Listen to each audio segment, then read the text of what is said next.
Bienvenido a Radio Pax.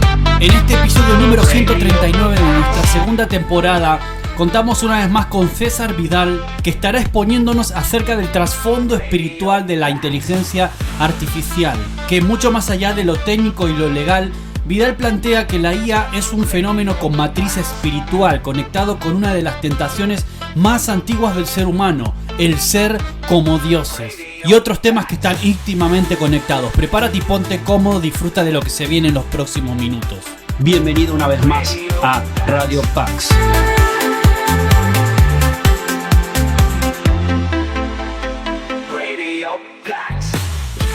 Vamos a ver, yo voy a intentar en esta media hora aproximadamente que me han concedido acercarnos a la inteligencia artificial desde una perspectiva espiritual, y voy a intentar explicar esto.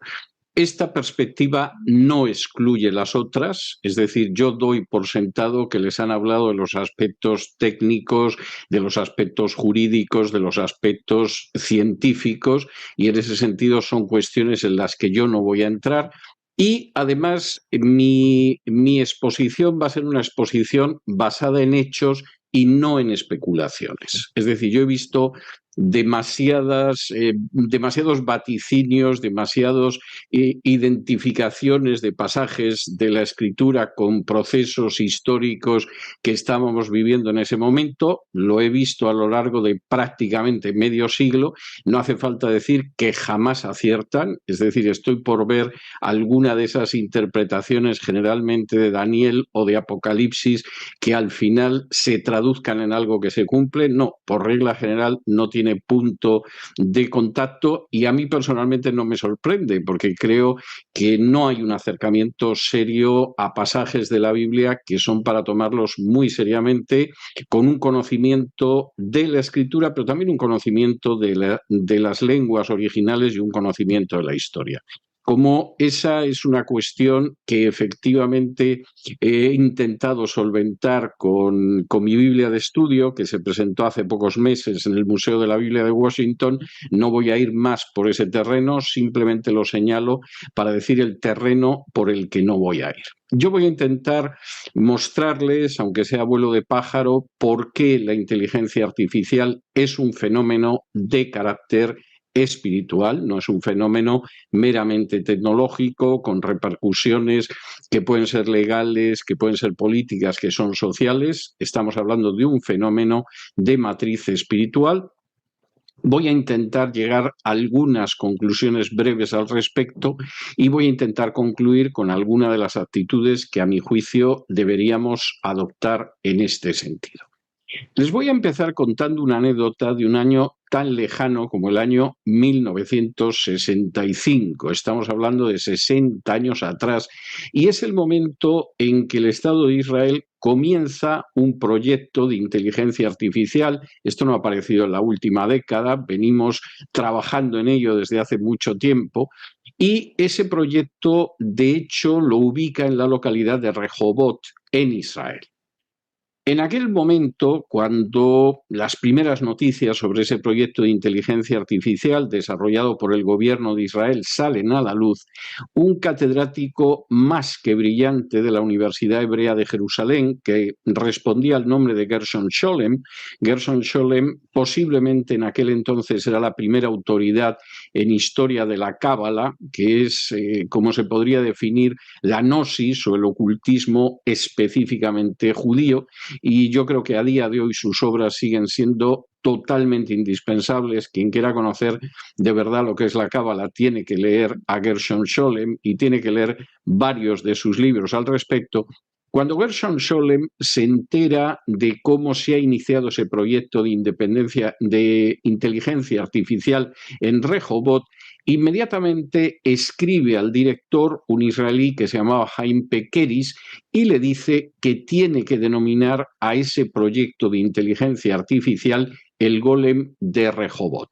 Y el señor Pekeris, Mar Pekeris, inmediatamente acepta la sugerencia de Gershon Scholem y ese proyecto de inteligencia artificial que empieza en Israel, insisto, en una fecha como 1965, recibe el nombre oficial del golem de Rehobot. Lo que seguramente al menos algunos de ustedes se estarán preguntando es por qué el golem, por qué esta relación con la Cábala, a qué viene que además el director del proyecto, Haim Pekeris, lo aceptara de manera inmediata, yo casi me atrevería a decir que fulminante. Pues hay una razón fundamental que está en el fondo espiritual de la inteligencia artificial y que tiene que ver con la figura del golem. Para aquellos que conozcan con cierta amplitud la historia de la Cábala o incluso la historia del judaísmo, no les es extraño, les resulta además muy familiar la leyenda del golem. El golem es un ser que el rabino Lev de Praga, en el siglo XVI, ante el peligro que sufre la comunidad judía en el imperio, decide crear del barro.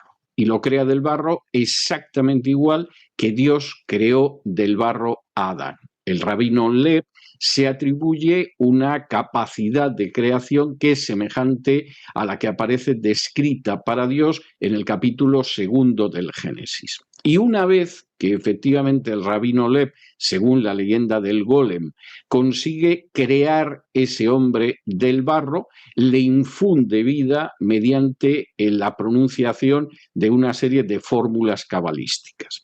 La finalidad de crear a ese golem es una finalidad que se puede ver como positiva o negativa. Es decir, en última instancia, el rabino Lev, teóricamente, lo que hubiera querido es crear a un personaje que defiende a una pequeña minoría que se siente amenazada, como son los judíos de Europa Central.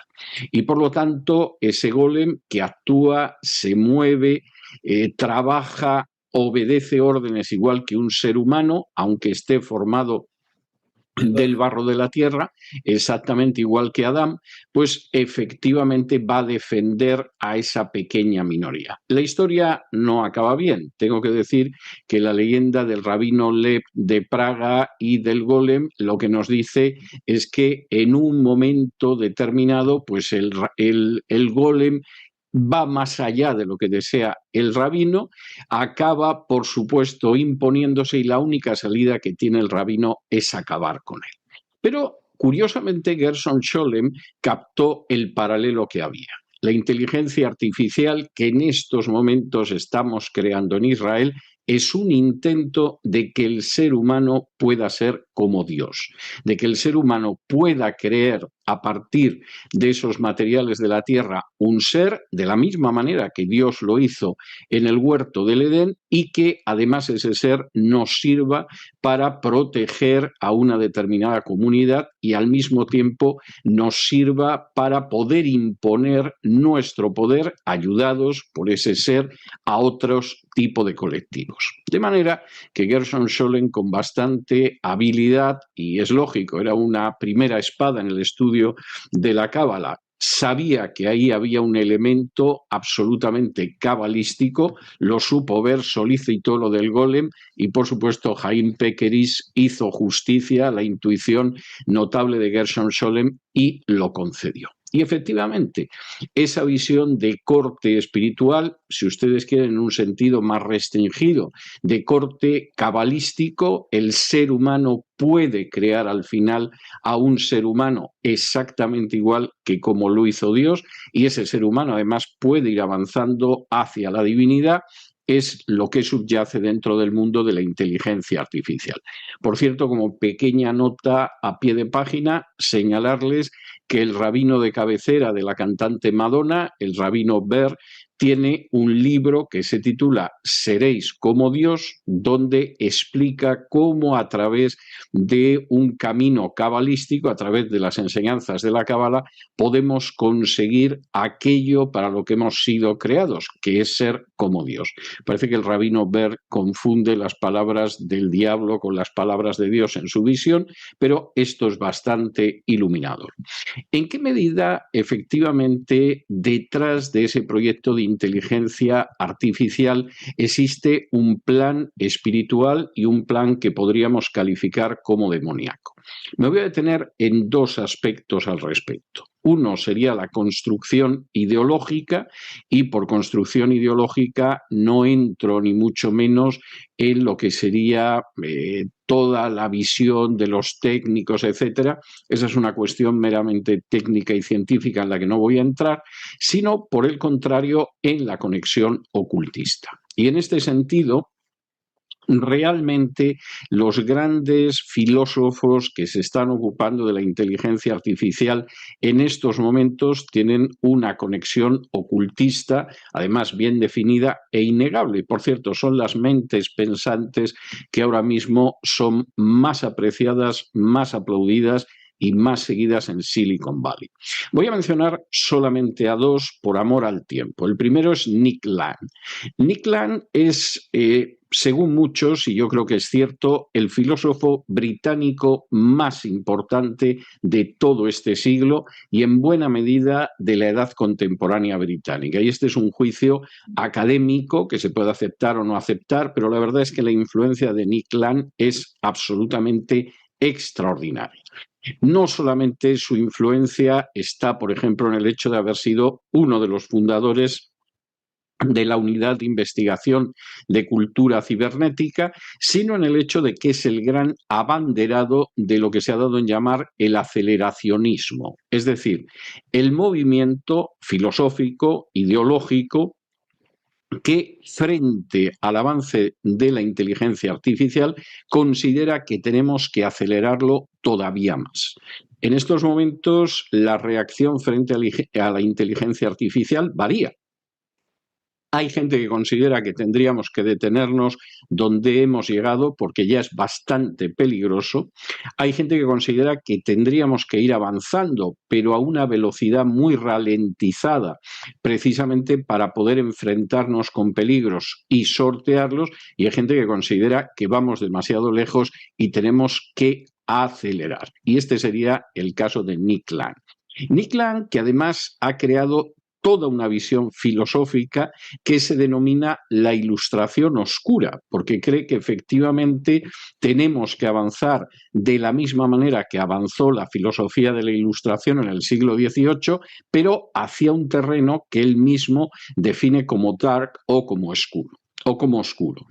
Nick Land ha sido profesor de filosofía continental en la Universidad de Warwick, es un personaje que es editor de Humanotomy en Shanghai, ha enseñado en el Centro Nuevo de Investigación y de Práctica y, sobre todo, es un personaje que tiene una idea muy clara de hacia dónde avanza el futuro y cómo ese futuro está muy centrado en la inteligencia artificial, entre otras cosas, para poder aplicar de manera masiva programas de eutanasia. No hay nada neutro moralmente en las visiones de Nick Land. Y ahora, gran sorpresa seguramente para ustedes, que es muy posible que no hayan oído hablar nunca de Nick Land, aunque es el filósofo preferido en Silicon Valley. Y es algo bastante curioso. Nick Land ha repetido en multitud de ocasiones en público y a través de su blog que las instrucciones para su cosmovisión filosófica derivan de 4 demonios que siempre tiene al lado.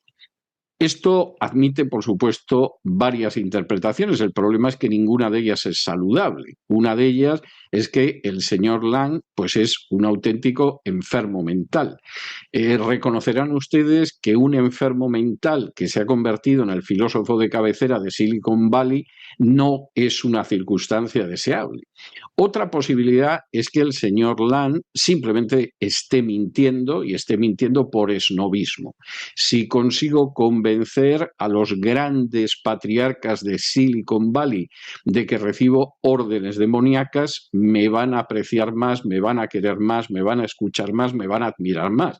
Evidentemente eso es inquietante, porque es para preguntarse dónde están ubicadas espiritualmente las grandes mentes de Silicon Valley. Y, por supuesto, existe una tercera posibilidad que sería seguramente la peor, y es que efectivamente el señor Nick Land esté actuando a influjo de varios demonios.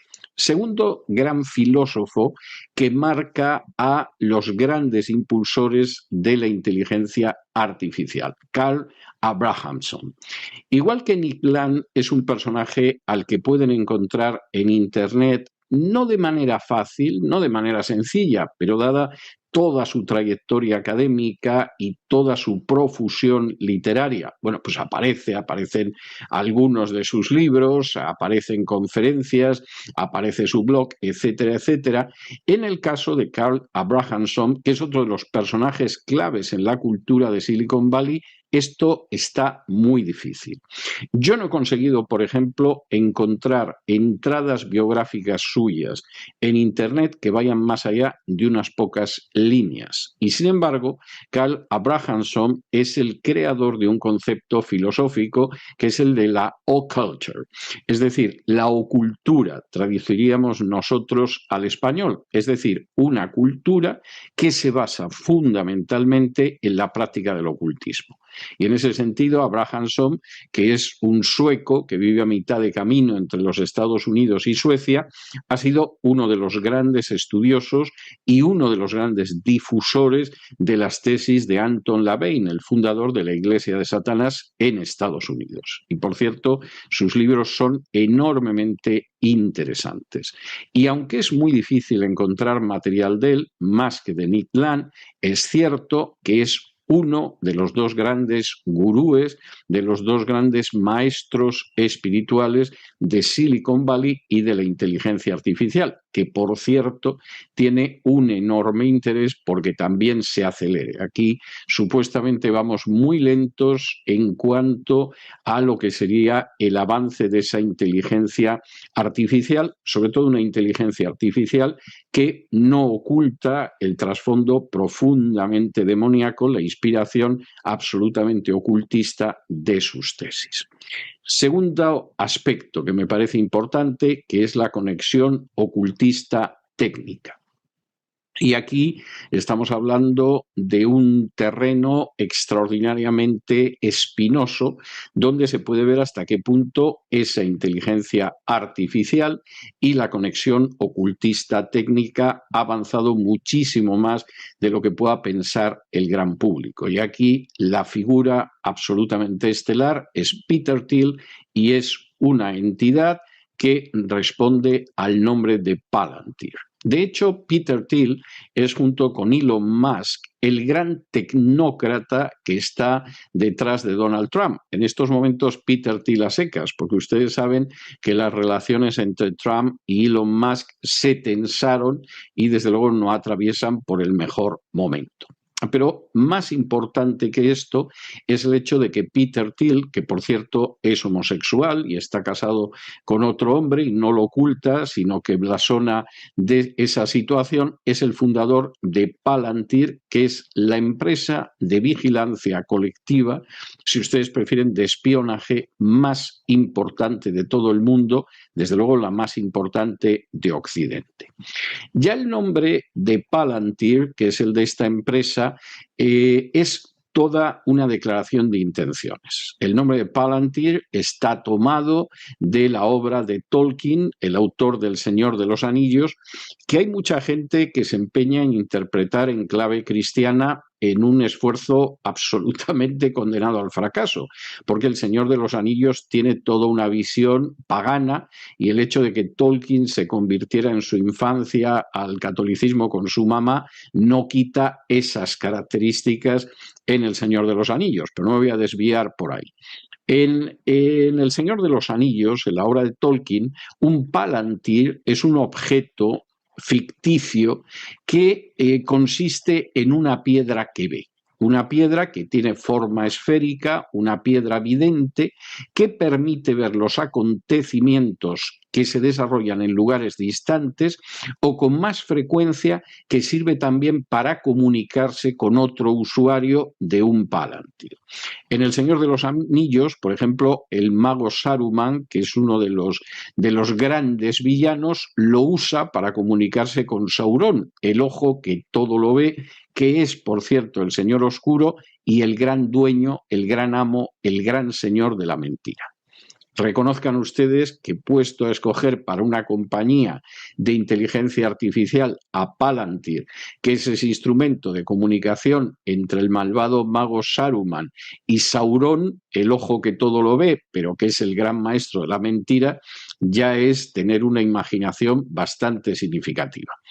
La relación incluso entre Peter Thiel y Elon Musk viene de lejos. De hecho, Thiel creó PayPal, que es una empresa con la que colaboró Musk, aunque colaborara durante poco tiempo. Y en un momento determinado, Peter Thiel se sienta en el primer consejo de administración de Facebook, que es una creación del DARPA, una de las instituciones de inteligencia de Estados Unidos, de donde hoy en día sabemos que salió el dichoso coronavirus y que fue una creación del DARPA y además una creación dentro del apartado que se dedica a lo que es armamento biológico, a lo que es la producción de armas de carácter médico. A partir de ese momento, Palantir y Facebook van a unirse y ahí la figura de conexión es fundamentalmente Peter Thiel, y esa es una relación simbiótica que crece gracias a que los datos de los usuarios de Facebook acaban en las bases de datos de Palantir. Por supuesto, sin el permiso de ninguno de los que utilizamos Facebook. Y, en teoría, esto sirve para que lo pueda utilizar la policía de Estados Unidos, las Fuerzas Armadas de Estados Unidos y los servicios de inteligencia. De hecho, en los últimos años, Palantir, Facebook y también Google han trabajado de manera conjunta con dos objetivos prioritarios. Primero, avanzar en una tecnología que permita la vigilancia y la minería de datos y, en segundo lugar, utilizar toda esa información para desarrollar lo que ellos denominan una inteligencia artificial humanizada. Y en este sentido, hoy en día, Thiel, además de todo esto, incluso es accionista de SpaceX, que es una compañía que francamente se beneficia millonariamente de los contratos que le entrega la NASA y el Pentágono. ¿Qué es Palantir, aparte de esto? Bueno, pues la creación de Peter Thiel, Palantir, es una compañía que recibe financiación de una compañía de capital riesgo, In-Q-Tel, que no pasa de ser una pantalla de la Agencia Central de Inteligencia de Estados Unidos, de la CIA. De hecho, hasta el año 2008, Palantir tuvo como único y exclusivo cliente a la CIA, lo cual es muy significativo. Hoy en día, Palantir es el principal proveedor de las 17 agencias de inteligencia de los Estados Unidos, por supuesto con la CIA, que fue su cliente único hasta el 2008, pero también trabaja al servicio del Departamento de Seguridad Nacional, de las Fuerzas Armadas y de otras agencias federales. Esto está llegando hasta un extremo que verdaderamente casi implica lo profético, como si determinadas películas de Hollywood intentaran ir avanzando hacia donde vamos, y yo personalmente no tengo duda al respecto. Esto recuerda mucho a aquella película de Sylvester Stallone en la que se podía profetizar los delitos que iba a cometer una determinada persona y antes de que perpetrara el delito se le detenía, se le juzgaba y se le condenaba. Bueno, pues Palantir efectivamente pretende llevar a cabo un análisis del patrón de vida en el cual se pueda trazar un perfil de la identidad de la persona a partir de hábitos acumulados, de tal manera que en un momento determinado esa persona pueda ser neutralizada. Y por supuesto el perfil de esa persona, lo mismo utiliza dispositivos como el GPS, el GPS o la conexión con Internet. Alguno dirá, bueno, pero esto está en el futuro. No, esto se lleva utilizando años en la guerra de Gaza o en la guerra de Ucrania. Y teóricamente, en un momento determinado, puede señalar como personas potencialmente peligrosas a personas que van a la iglesia, a personas que compran libros de carácter espiritual, a personas que sabemos que ocasionalmente han comprado una Biblia. Y es algo, en ese sentido, bastante claro. A pesar de que Thiel es un gran empresario y a pesar de que apoya a Donald Trump, en absoluto es, ni mucho menos, un libertario y ha dicho abiertamente que odia la competencia del libre mercado. Y en este sentido, pues no cabe la menor duda de que su idea del mercado no es una idea de un mercado libre que sigue las reglas de la libre competencia, es la idea de cómo vamos a controlar también el mercado.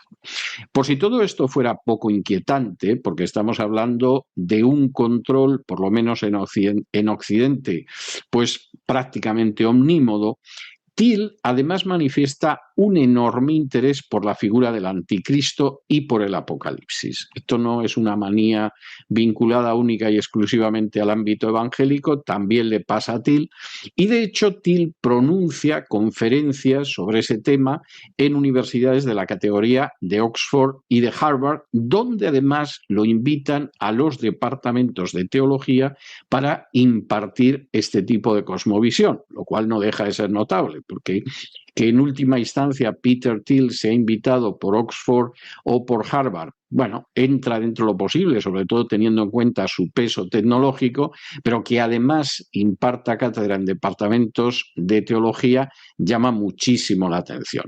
Como llama mucho la atención que la figura inspiradora de Peter Thiel sea René Girard, que es un filósofo sincretista, fallecido hace pocos años, muy admirado en medios católicos, por eso de que da la apariencia de que quiere aunar el cristianismo con las antiguas mitologías y ver en las antiguas mitologías pues una prefiguración de la enseñanza de Jesús, pero lo cierto es que es un autor sincretista, no fácil de leer, pero que es verdad que sí tiene sus fans y sí tiene sus seguidores.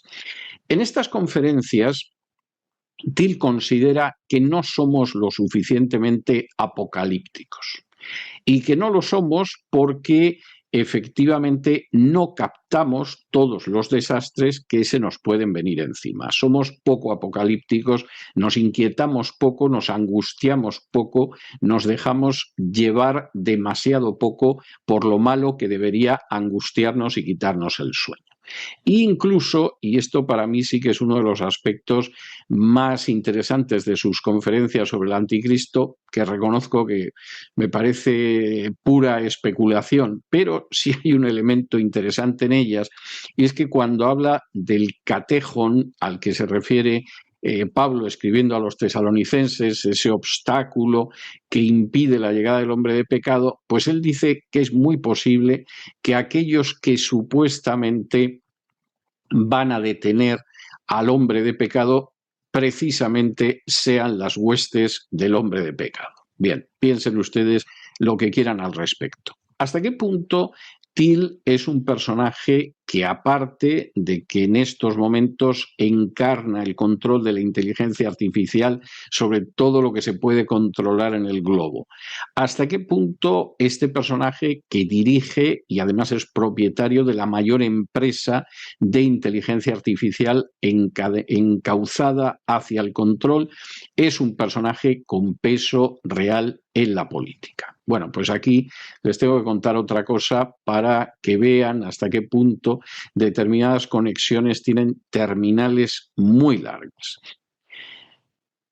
Thiel es un personaje que ha decidido apostar todas sus cartas a J.D. Vance, el actual vicepresidente de los Estados Unidos, y que ha decidido apostar todas sus cartas convencido de que va a ser el sucesor de Donald Trump. Y en ese sentido, lo cierto es que en el año 2022, estamos hablando de esta mañana temprano, Thiel puso junto con otros donantes de Silicon Valley todo el dinero que pudo en el asador para que saliera adelante la candidatura al Senado de J.D. Vance, que por cierto es supuestamente el sucesor natural de Donald Trump. J.D. Vance, que no se llama J.D. Vance, su nombre no es James David Vance, sino que en realidad nació como James Donald Bowman. Es senador por Ohio desde hace 2 años, ha tenido un paso por el ejército, pero curiosamente, cuando él deja de ser un simple estudiante de Derecho en la Universidad de Yale, es cuando Peter Thiel lo recluta y después de que se licencia en Derecho y pasa un breve periodo como abogado de empresas, de corporaciones, entra en la industria tecnológica de la mano de Peter Thiel. Vance se unió a la empresa de inversión de Peter Thiel, Mithril Capital, trabajó 2 años ahí antes de incorporarse a Revolution Ventures y es un hombre de Peter Thiel. Y por cierto, tengo que decir que además Vance desempeñó un papel fundamental en el fondo semilla Rise of the Rest de Revolution, entre cuyos principales inversores está Jeff Bezos de Amazon o está Walmart.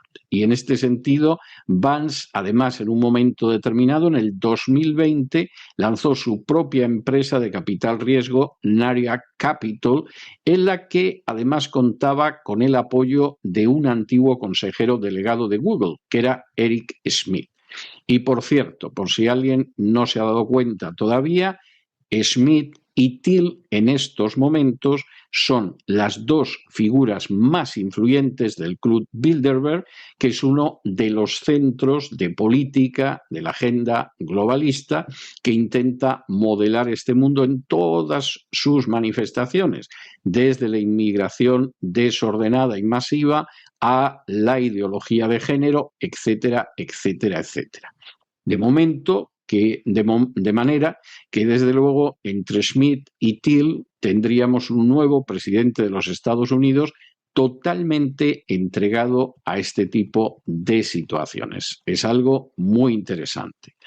Es cierto que Vance en el año 2016 comenzó a decir que pensaba convertirse al catolicismo, en el año 2019 lo hizo y se bautizó, pero en cualquiera de los casos, sea cual sea su adscripción confesional, lo cierto es que es un personaje totalmente imbricado en el avance de la inteligencia artificial y con esto voy a concluir.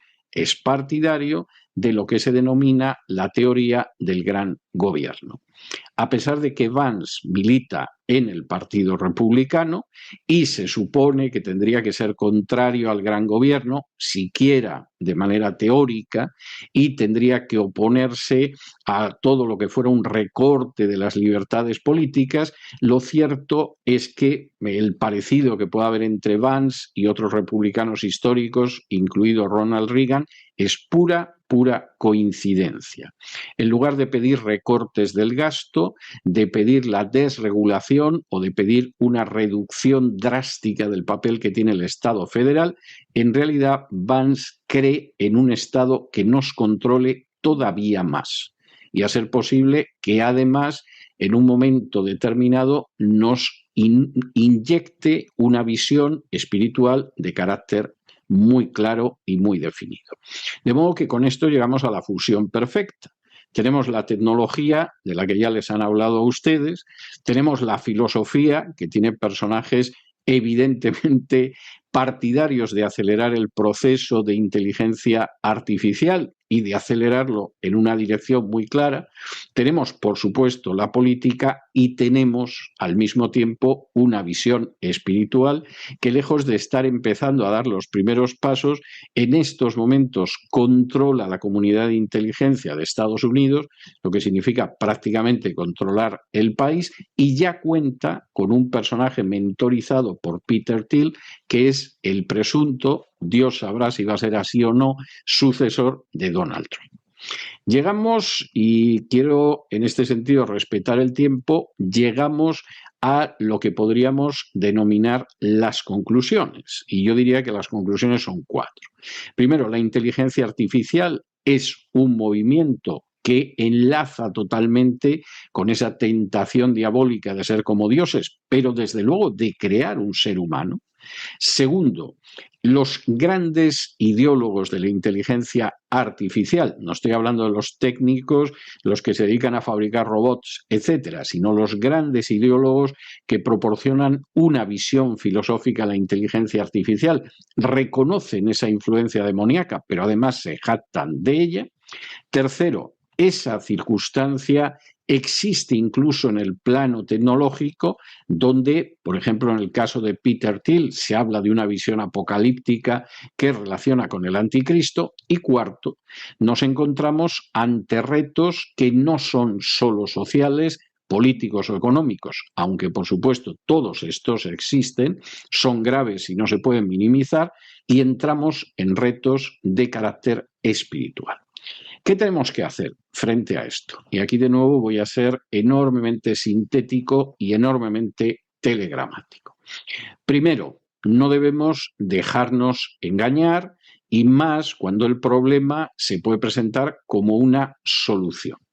Y en ese sentido, cualquiera que recuerde la historia de la tentación y de la caída de la primera pareja humana en Génesis 3, sabe que en última instancia la mentira acaba excitando el deseo del ser humano y acaba provocando su caída. Y aquí tengo que decir que tenemos que detectar de la manera más inteligente posible, más sagaz posible, más sabia posible, cualquier tipo de mentira que vaya en esta dirección. Porque en estos momentos la ingenuidad política es un gran problema dentro del mundo evangélico hispano y es un gran peligro, y es un peligro lógico. Porque el salto a la política en Hispanoamérica, en el subcontinente hispanoamericano, es un salto a la política muy reciente. Ha sido un avance muy acelerado, las consecuencias son tremendas, piensen simplemente ayer en las elecciones en Argentina. Todo eso abre un gran campo, pero también nos pilla con mucha inexperiencia, con mucha falta de información, y realmente nos coloca en una situación en la que tenemos que orar realmente para tener sabiduría y discernimiento sobre lo que tenemos que hacer, porque desde luego vamos como ovejas en medio de lobos. Creo que la fórmula utilizada por Jesús no puede superarse, no puede ser más exacta. Segundo, nuestra misión no es especular, sino ser testigos. Yo creo que uno de los versículos que yo he citado más en los últimos años de forma insistente es ese pasaje en Hechos 1 y versículo 7, donde los apóstoles le preguntan a Jesús si llega el tiempo de la restauración del reino de Israel, y Jesús les dice que eso no es cuenta suya, que no es en absoluto su misión hacer cálculos con los tiempos y las sazones que el Padre puso en su sola voluntad, y que lo que tienen que hacer, por el contrario, es ser sus testigos en Jerusalén, en Judea, en Samaria y hasta lo último de la tierra. Yo creo que lamentablemente una de las cuestiones en que hemos incidido de forma deplorable en las últimas décadas ha sido en dedicarnos a hacer cálculos sobre los tiempos y las sazones que el Padre tiene en su sola voluntad, lo cual no solo es una desobediencia directa al mandato que da Jesús a sus discípulos justo antes de su ascensión, sino que además nos aparta de aquello que debe ocuparnos, que no es especular sobre algo sobre lo que realmente no tenemos elementos de juicio para especular, sino que por el contrario nos quita tiempo y efectividad a la hora de testificar. Tercero, evidentemente tenemos que ser sal y luz en este mundo, porque es lo que define a los seguidores de Jesús, es como Jesús define a sus seguidores precisamente al inicio del Sermón del Monte, en Mateo 5. Y si efectivamente no somos conscientes de ello, no podemos desarrollar nuestra misión. Jesús no nos pide ni espera de nosotros que en última instancia decidamos los tiempos. Los tiempos y las sazones están en las manos del Padre. Quien pone y quita reyes es Dios, aunque nosotros pensemos que no es así. Pero sí tenemos que ser sal y luz en medio de una sociedad especialmente convulsa y con amenazas que son innegables. Y cuarto, y con esto concluyo, a mí me parece evidente que lo que tenemos que hacer es confiar de manera clara en el Señor y saber resistir las tentaciones para confiar en los hombres. Yo no creo en una desconfianza sistemática hacia toda persona, creo que puede haber alianzas tácticas en un momento determinado, pero vivimos en unos tiempos en que estamos llamados a ser extraordinariamente prudentes, a no caer en la adoración de dirigentes políticos, como cae el mundo, a no pensar que la solución va a venir de políticos magistrales. Por cierto, este es un gran problema de la cultura hispana y es un problema que tenemos que abordar como pueblo de Dios, y por el contrario sí que tenemos que buscar la dirección de Dios de una manera tremendamente especial y de una manera, insisto, en la cual incidamos en buscar sabiduría, en buscar sagacidad y en buscar la dirección del Señor. Muchas gracias. Bueno, yo no creo que la inteligencia artificial tenga nada que ver con el anticristo. Es una opinión personal. No creo que los cristianos tengan por qué dejar de utilizar la inteligencia artificial. Podría decirse lo mismo del uso de Internet, porque también hay mucha basura que circula por Internet. Y yo creo que todavía en el caso de la inteligencia artificial estamos en una etapa que de alguna manera nos permite reaccionar. Vamos a ver, cualquiera que interactúe con inteligencia artificial, como puede ser el caso de Grok, sabe que a veces hay que corregir a Grok. Es verdad que hay mucha gente que de pronto le hace preguntas y Grok te responde y te da un dato exacto porque le pides el número de habitantes de Nueva Delhi y te los da. Pero en muchísimas ocasiones esas respuestas son imperfectas. Y voy a poner un caso que me afecta. Hace apenas unos meses, una persona que me escuchaba diario en la radio preguntó a Grok cómo me definía y Grok me definió como un genio, lo cual me hace pensar que se equivoca muchísimo. Es decir, todavía estamos bastante libres de que Grok nos diga todo lo que puede o que llegue hasta la meta. Y visto cómo los aceleracionistas insisten en que hay que avanzar, les debe quedar un trecho que no terminan de digerir que no hayamos cruzado. Doctor Vidal, si esta gente está tratando de darle nombres y características de anticristo a todas las iniciativas de inteligencia artificial, al interés del público, ¿es algo que tiene que ver con profecías? ¿Realmente es que creamos eso? Una manera de atemorizar a la gente, pero es una estrategia de guerra psicológica y humana.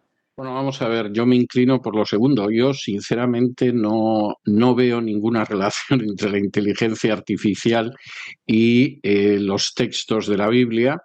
Por supuesto, esto es algo opinable, pero nos llevaría muy lejos de donde estamos ahora. Ahora bien, que esto se utiliza para infundir zozobra, para infundir ansiedad, para infundir miedo a la población, es algo sobre lo que no tengo la menor duda.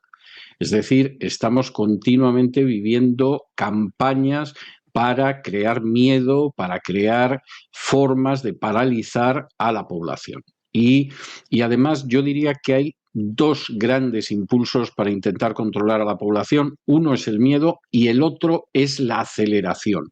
El empujar a la gente de tal manera que tenga que ir tan deprisa que no tenga tiempo para reflexionar, que no tenga tiempo para pensar. Si ustedes recuerdan, con seguridad lo recuerdan, el pasaje del Sermón del Monte, donde Jesús habla de que mires las aves del cielo y mires los lirios del campo, eso obliga a detenerse a mirar. Y es algo muy importante. Si quieres realmente analizar una situación, contemplarla y llegar a unas conclusiones acertadas, te tienes que detener, mirar los pájaros, mirar los lirios o mirar otro tipo de cuestiones. Y después de detenerte a mirarlo, tienes que reflexionar y ver la enseñanza espiritual.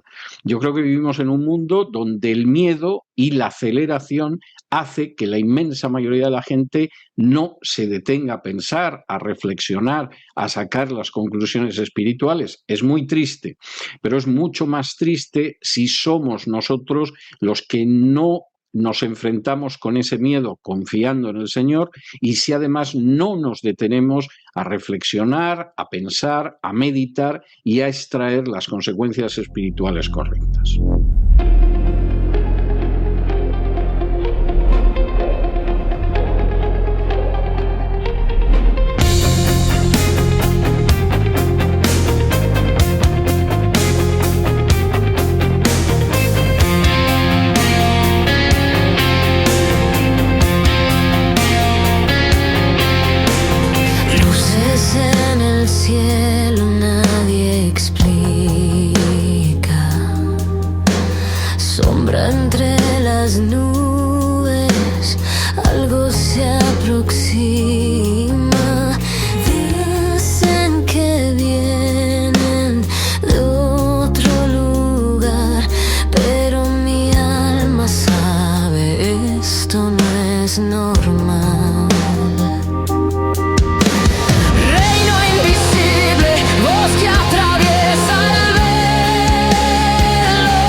Tecnología, señal.